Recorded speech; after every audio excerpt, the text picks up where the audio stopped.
Hi friends, మీకు ఇంట్లోనే ఈజీగా చాట్ ఎలా చేసుకోవాలో చూపిస్తానండి ఈరోజు.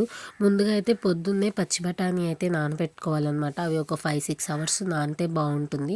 వాటిని మనం ఒక పప్పు కుక్కర్లో వేసి 3 విజిల్స్ వచ్చేదాకా ఉడకనివ్వాలి. అలా ఉడికిన తర్వాత పప్పుని బాగా మెదుపుకోవాలండి.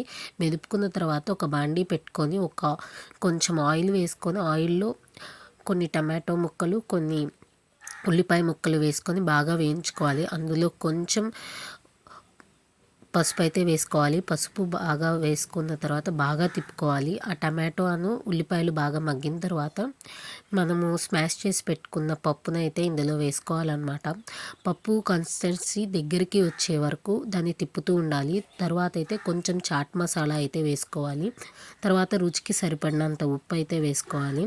తర్వాత కొంచెం రుచికి సరిపడినంత కారం అయితే వేసుకోవాలి. ఇంకా మొత్తం వేసుకున్న తర్వాత వాటిని అయితే బాగా కలుపుకోవాలండి. కలుపుకున్న తర్వాత ఒక 5 మినిట్స్ ఆర్ 10 మినిట్స్ లో సిమ్లో పెట్టుకొని అది దగ్గరికి వచ్చేదాకా పప్పు అయితే తిప్పుకోవాలి. తిప్పుకున్న తర్వాత లాస్ట్లో కొంచెం కరివేపాకు వేసుకొని అయితే దించేసుకోవాలండి.